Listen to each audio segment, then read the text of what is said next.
Petri Wine brings you Basil Rathbone and Nigel Bruce in the new adventures of Sherlock Holmes.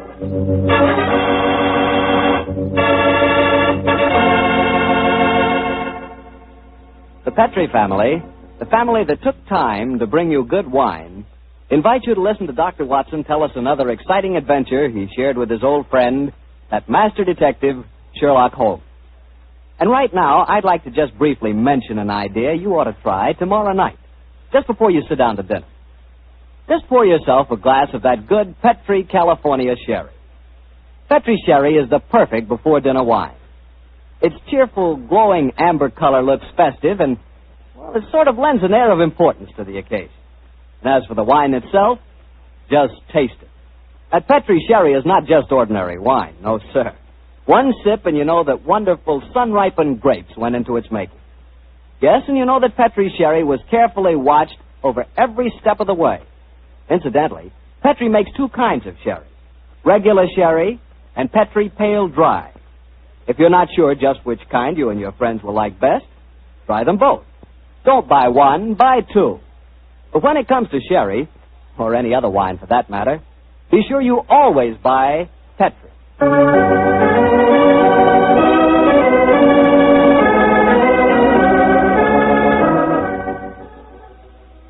And now I'm certain our good friend Dr. Watson's waiting for us. Let's go in and join him. Come in. Ah, there you are, Mr. Bartell. Punctual to the minute, as always. Well, this is one doctor's appointment I'm eager to keep. That's nice of you to say so, my boy. Draw up your usual chair and make yourself comfortable. Thanks. Well, Doctor, today's April the 1st. Did anyone try and play any jokes on you? Yes, you did, Mr. Bartell, but I'm happy to say that nobody caught me. Not as in the story that I'm going to tell you tonight, but an April Fool's Day prank certainly scored a bullseye. I see you have the dispatch box out again, Doctor. Been refreshing your memory? Yes, I have, Mr. Bartell. And when I tell you the adventure took place in 1881, I think you'll agree that after such a lapse of time, a man can hardly rely on memory alone. 1881? Say, Doctor, tonight's adventure must have been one of the really early ones. Yes, it was indeed. In fact, to be exact, it took place only a little while after Sherlock Holmes and I had first met and had taken up lodgings together. How was the great detective in those early days? A fine mystery to me, Mr. Bartell. To give you an example, my boy, I'd shared our Baker Street lodgings with him for over a month before I was even certain of his profession, the knowledge of which I learnt to my awe and astonishment when our first adventure together took place. Oh, that was the one you called a study in scarlet, wasn't it, Doctor? That's right, Mr. Bartell. What a memory you've got, study in scarlet. But even after that adventure, I found myself wondering at times what I had let myself in for, sharing lodgings with such a strange companion. It was in one of those moods of doubt and confusion that my story begins. Late one March evening, I found myself in the neighborhood of Piccadilly Circus. It was cold, and a steady drizzle of rain had dampened my spirits. I thought that a glass of wine and the sound of music would put me in a better mood. And so, Mr. Bartell, I entered the Criterion restaurant. As I sat with a glass of rare vintage port at my elbow, the orchestra playing a dreamy Strauss waltz in the background, I couldn't help thinking of the last time that I'd been there. It was the night I met a young medical student by the name of Stamford. He was the man who first introduced me to Sherlock Holmes. Suddenly, I felt a tap on my shoulder. I turned, and to my amazement, once again, young Stamford was standing before me. Watson. Or should I say Dr. Watson. How are you, my dear chap? Hello, Stamford. Come and sit down. Thanks. I'm glad to see that you're not holding any grudge against me. Why on earth should I do that? For introducing you to Sherlock Holmes. I've reproached myself ever since. I think he's as mad as a hatter. Not at all. He may be eccentric. In fact, I'll admit that he is eccentric, but he's an extraordinarily interesting fellow. He'll make a great name for himself as a private detective one of these days. You'll see if I'm not right, Stamford. I saw something about him in the paper the other day. Yes, I expect that was the Lauriston Gardens affair, wasn't it? Yes, it was. He's a brilliant man, Stamford. Quite brilliant. So I must admit he's difficult at times. He works like a fiend as a rule, but occasionally a reaction sets in, and for days at a time he'll lie on our sofa, hardly uttering a word or moving a muscle from morning to night. It's depressing, I must say. I think he takes himself too seriously. Yes, perhaps you're right. How would you like to join in a little plot? Plot against Holmes? Yes, just a rag, you know. We thought it'd be rather fun. We? Murphy and I, we were just talking about it. I'll call him over. Murphy? Oh, is that Murphy? I've seen him before somewhere, haven't I? I'm sure you must have done. He's been round at the hospital, and any time you go into the British Museum, you'll find him there. Nice fella, but dull. Definitely dull. Yes, Stamford. Oh, this is a friend of mine, John Watson. This is James Murphy. How do you do? I think I've seen you at the hospital. And I know I've seen you, Dr. Watson. Oh, sit down and come and join us, won't you? Oh, thank you very much. I was just telling Watson about our little plot. Oh, you mean about Sherlock Holmes? Now, look here. I'd like you fellows to realize that Holmes is a very good friend of mine. Oh, don't worry, Watson. This is all in good fun. Don't you realize what the date is tomorrow?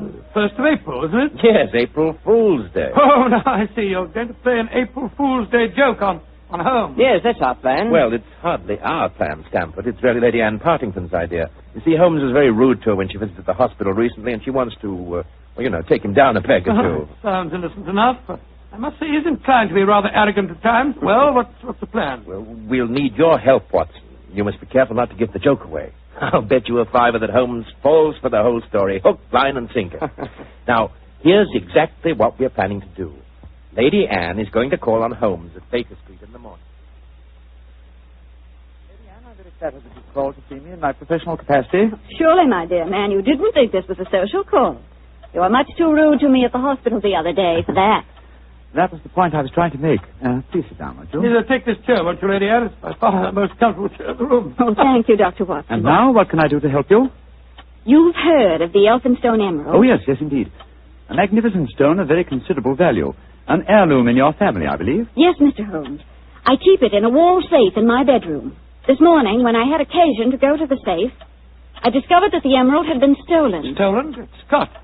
Shocking business. Of course, you want Mr. Holmes to recover it for you. A remarkable deduction, my dear doctor. Lady Anne, when you opened the safe, did you observe any signs of it having been tampered with? Oh, I think it's rather stupid to sit and answer questions here in Baker Street. Why don't you come over to my house in Cavendish Square and examine the safe for yourself? You are a detective, aren't you? Lady Anne, just now you accused me of rudeness. I assure you that mine, at least, was unintentional. Oh, come, Holmes. Don't be so touchy. I can promise you a substantial fee, Mr. Holmes. I'm a struggling practitioner in a new profession, eh? My poverty, but not my will, consents. I pay thy poverty, and not thy will. You see, I can quote my Shakespeare, too, Mr. Holmes. My carriage is waiting, gentlemen. Let's drive over to Cavendish Square at once, shall we?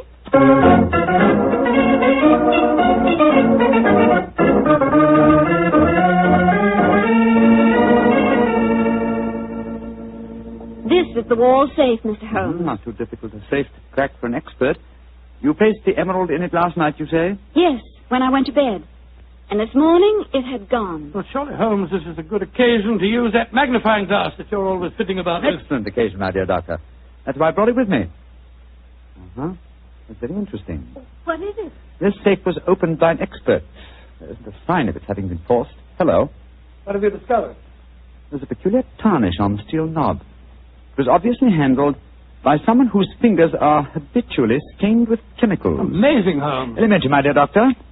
Where does that door lead to? My boudoir. I should like to examine it if I may. Oh, but of course. Thank you, Lady Anne. Dr. Watson, this is the most beautiful April Fool's Day fraud I've ever played. Murphy was right. He has fallen for it. Hook, line, and sinker. Just the same, I'm beginning to feel guilty. I can't help feeling a bit disloyal. Oh, nonsense. It's all in fun. Are Stamford and Mr. Murphy listening? Yes, they're next door in my drawing room. I'm sure their ears are positively glued to the keyhole. Well, I do hope Holmes won't be angry with me. Shh, here he comes. Nothing of any interest in there. The windows haven't been tampered with. We may presume, therefore, that the thief did not enter by an upstairs window. Lady Anne. Yes, Mr. Holmes? This room has not been touched since you discovered your loss? Oh, no. I told the servants to leave it exactly as it was while I came to fetch you. Splendid, splendid. Deep pile carpet, eh? Could be better.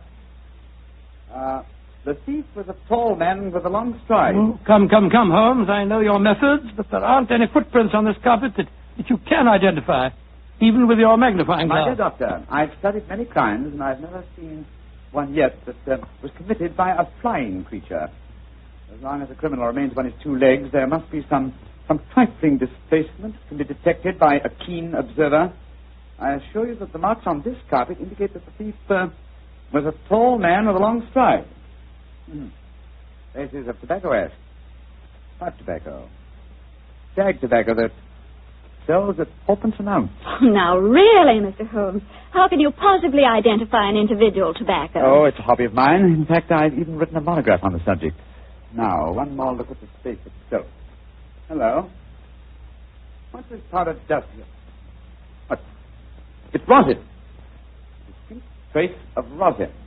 Lady Anne, I suggest you get in touch with Scotland Yard at once. You mean that you've solved it, Holmes? I mean, my dear doctor, that I can give you a reasonably complete picture of the thief, and that picture is so individual that I'd be surprised if it would fit more than one man in London. Why, this is pure magic, Mr. Holmes. Please describe him to me. Well, he's a tall man. The width of his stride indicates that, and he's thin. Well, what enables you to tell that, Holmes? His footprints have made a remarkably light indentation on the lap of the carpet. Our thief dabbles extensively in chemicals, as indicated by the tarnishing of the knob on the safe, and the traces of rosin would suggest that he plays the violin also. He smokes shag tobacco, has a great practical knowledge of the ways of combination locks, and he's obviously in close contact with the criminal classes. How do you know that, Mr. Holmes? Well, he wouldn't steal a famous stone unless he knew how to dispose of it through some trustworthy fence. Yes, it's a very comprehensive picture, Holmes. I almost feel as if I knew the chap. Thank you, Doctor. I'm sure there's only one man in London, and it shouldn't be hard to trace him. I agree entirely, Mr. Holmes. Dr. Watson, I think the joke has gone far enough. Joke? What do you mean? You're quite right, Holmes, in saying there's only one such man in London. You've just given a perfect description of yourself. April Fool. Dr. Stamford, Mr. Murphy, you can come in now. April Fool, Holmes. April Fool. April Fool.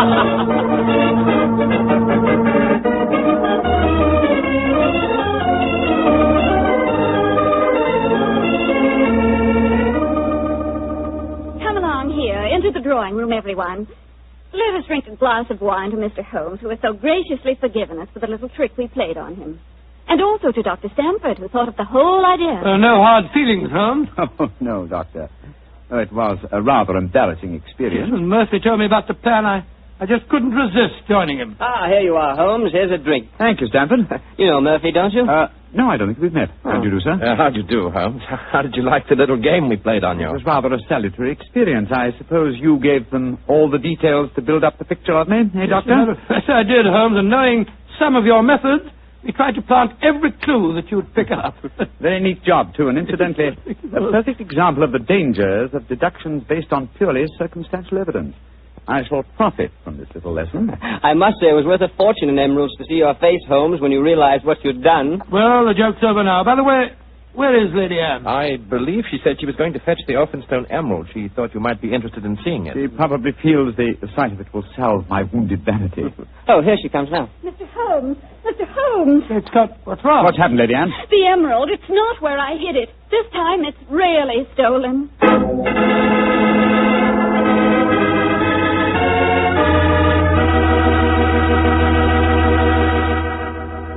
Dr. Watson's story will continue in just a few seconds, so I've just time to remind you that there are many, many different types of wine. But if you want one wine that's fine for almost any occasion, then you want Petri California Sherry. Petri Sherry is fine before dinner, of course. But Petri Sherry is good after dinner, too. And it's the perfect wine for cocktail time or any time friends drop in.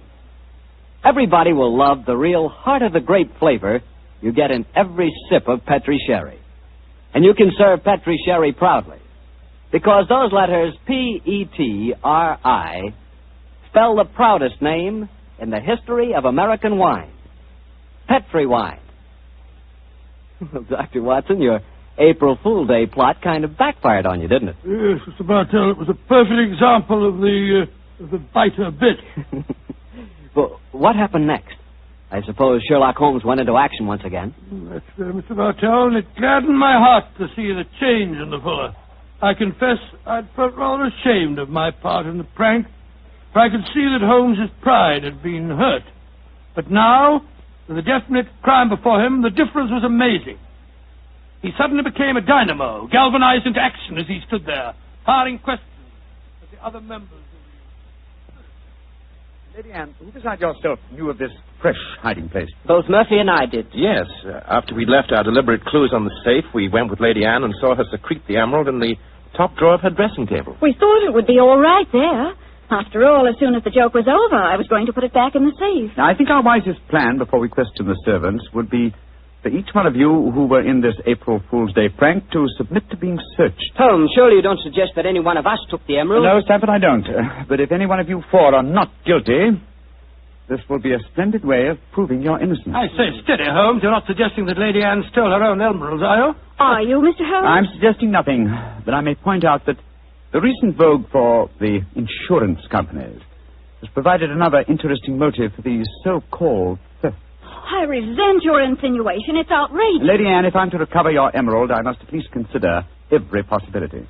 The search is the most immediate practical action. And perhaps you'll retire into the next room while I persuade these gentlemen to submit to being searched. Very well, but I think you're in danger of making a fool of yourself once again. No, wait, don't go, Lady Anne. A search won't be necessary. What do you mean, Murphy? I must throw myself on your mercy, Lady Anne. I confess that I stole the emerald. Murphy! After you put it in the drawer, Lady Anne, I slipped back into the room and took it out. Murphy, that's a criminal action. I know it, but I'm poor. I need money desperately for my mathematical research. I knew the emerald was priceless, and I couldn't resist the temptation to take advantage of a joke. Here, Lady Anne, here's the stone, and please don't prosecute me. Please don't. It'd be my ruin. May I examine the emerald, Lady Anne? Thank you. Well, Mr. Murphy, I won't pretend that I'm not deeply shocked. I must ask you to leave my house. But you won't prosecute me, will you? It was a moment's temptation. No, I won't prosecute you. Holmes? What are you doing with the emerald? Well, knowing something of the deceptive ways of thieves, I came on this case fully prepared to test the emerald when I found it. Now, a drop of this acid from this vial, so... Mr. Holmes, what are you doing? You'll enter the stone. No, not if it's a true emerald. Look at that. Good Lord, the acid's eating to the stone as if it was sugar. Then that means... It means, Lady Anne, that Mr. Murphy has just imperiled his honor and his freedom to steal a singularly beautiful fake.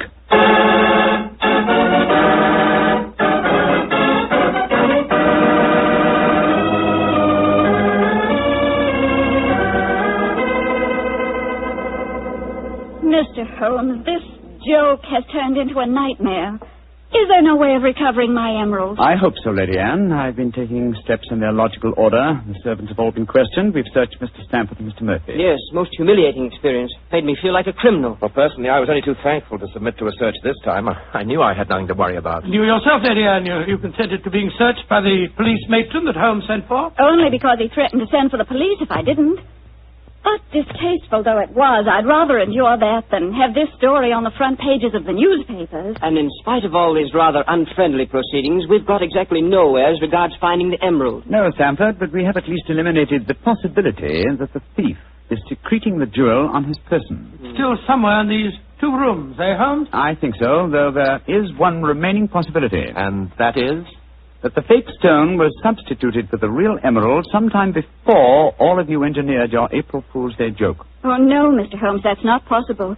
I know it was the genuine emerald I took out of the safe this morning. How can you be sure? The substitute was an excellent imitation.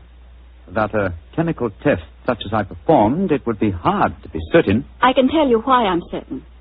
Last night, Papa came to dinner and brought a Mr. Vanderleider of Amsterdam. He examined the stone. And you'll agree that a jewel expert like that couldn't be fooled. That's true, Lady Anne. And what did you do with the emerald after Mr. Vanderleider left? I locked it in my safe and went to bed. Mm-hmm. I didn't unlock the safe again until Dr. Stamford and Mr. Murphy came here this morning. That settles it, then. The real emerald is still hidden somewhere in these two rooms. But where? That's the question. I must say it's completely mystifying. Well, let's go back to what we were all doing at the exact moment you came into the room, Lady Anne, and informed us of the loss of your stone. Now, we were drinking a toast to you, That's and... it. Lady Anne, hard thinking is, it's thirsty work. Oh, I'm so sorry. Let me get you something. A glass of port, perhaps? No, thank you, but I observe that you have a remarkably comprehensive assortment of liqueurs. I wonder if I might have a glass of creme de menthe. Oh, of course. I'll get it for you. Creme de menthe in the middle of the day, Holmes. I knew you were eccentric, but this really... Holmes, this bottle, it clinked as I picked it up. I thought it might, Lady Anne. There's something inside it. Allow me, madam. Thank you. I'm sure you won't mind if I waste this liqueur on the aspidestra. Oh, no, of course not. So... Lady Anne, allow me to restore to you the Elphinstone Emerald. Great Scott. Amazing. Fantastic. Ingenious. The one safe hiding place in the room. Where could a green gem be more effectively hidden than in a bottle of green liqueur? But who stole it? Who substituted the fake stone? Frankly, I don't care. The gem is restored. That's all that matters. I prefer not to go to court. Neither you nor I, Mr. Sherlock Holmes, would show up in the best of lights. And my father would disapprove of this whole affair, I'm afraid. Just as you wish, Lady Anne. In either case, I shall expect your check for my services in due course.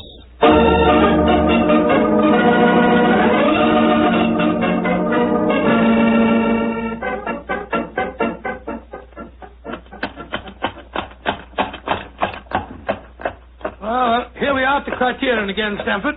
Won't you come in and join us for lunch? Thanks, Watson, but I'll keep the cab and go on. I actually have a patient this afternoon. A rare and delightful experience for a young doctor, as you probably know. As rare and delightful as a client is for a young detective, Yeah. I quite understand, and I'm correspondingly grateful to you for your profitable hope. I'm glad it was profitable for you.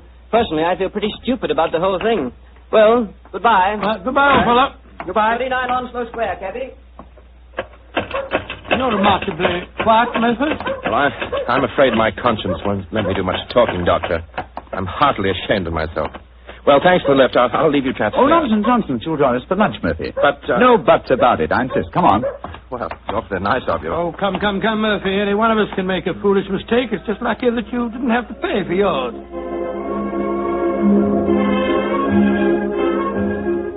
Monsieur wishes a table. Yes, for three, please. This way, monsieur.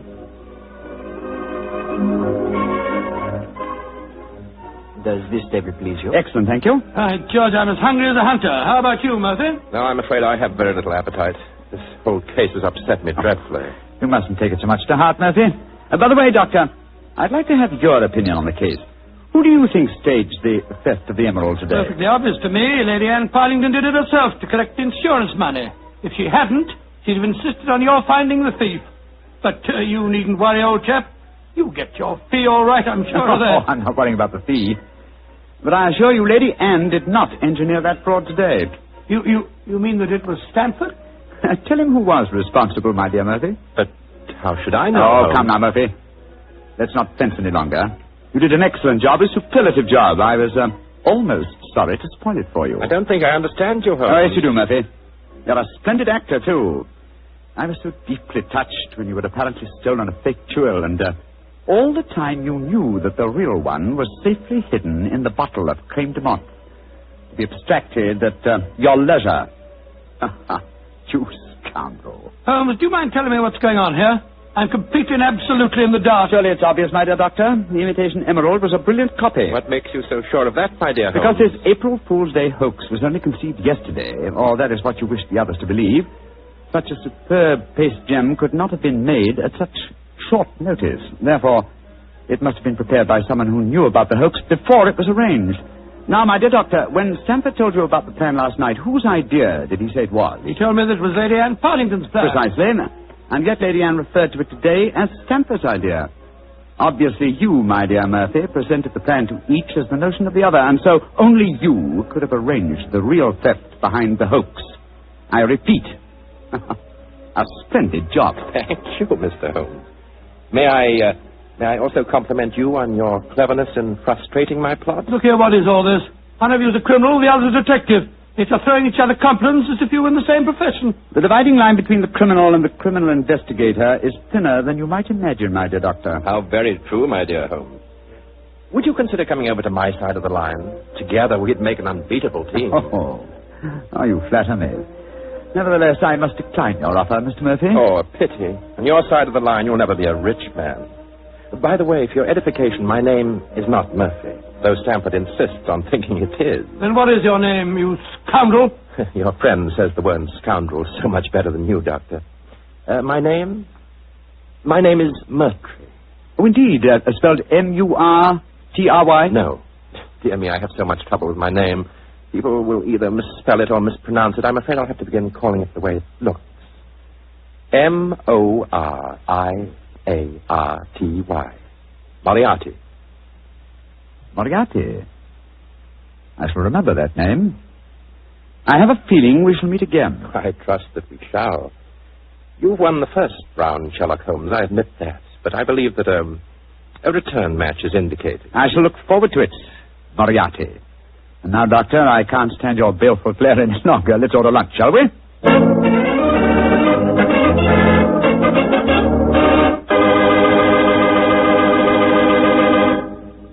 Doctor, that was a pretty hectic April Fool's Day. Yes, it was. I never want to see another one exactly like it. I don't blame you.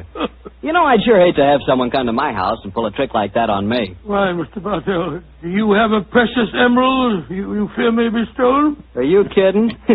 I wouldn't know the difference between a precious emerald and a piece of green glass. But when it comes to rubies, now that's something else. Oh, you would know a ruby when you saw it? Sure, because a ruby has exactly the same color as a glass of Petri California port held up to the light. Mr. Bartell, you can find more excuses for talking about Petri wine than any man in the entire world. Believe me. Excuses, Doctor? I don't need an excuse to talk about Petri wine. Why, there's a wine that actually speaks for itself, if I may borrow a phrase from Shakespeare or somebody. There's no other wine quite like Petri wine because only Petri wine is made by the Petri family. And the Petri family has been making wine for generations. They've been handing down from father to son, years and years of knowledge and experience of the fine art of turning luscious grapes into clear, fragrant, delicious wine. Yes, and because the making of Petri wine is a family affair, those letters Petri on a bottle of wine are the personal assurance of the Petri family that every drop of wine in that bottle is good wine. You never miss with a Petri wine because Petri took time to bring you good wine. Well, Dr. Watson, what's the prescription for next week? Well, next week, Mr. Bartell, I'm going to tell you a rather unusual story. It concerns a series of strange disappearances and a murder without apparent reason, and yet it was a case that Sherlock Holmes solved without ever meeting any of the suspects.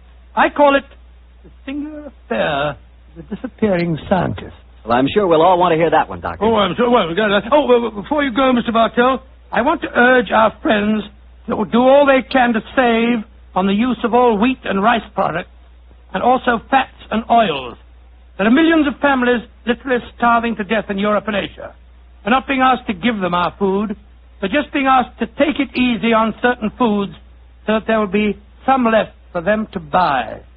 I know there isn't one person listening to me tonight who would knowingly let anyone starve. And remember, unless you do help, thousands of little children will starve. So please, let's share a meal and save a life. Tonight's Sherlock Holmes adventure was written by Dennis Green and Anthony Boucher and was suggested by an incident in Sir Arthur Conan Doyle's story, A Study in Scarlet. Music is by Dean Fossler. Mr. Rathbone appears through the courtesy of Metro-Goldwyn-Mayer, and Mr. Bruce through the courtesy of Universal Pictures, where they are now starring in the Sherlock Holmes series. The Petri Wine Company of San Francisco, California, invites you to tune in again next week, same time, same station. Sherlock Holmes comes to you from our Hollywood studio.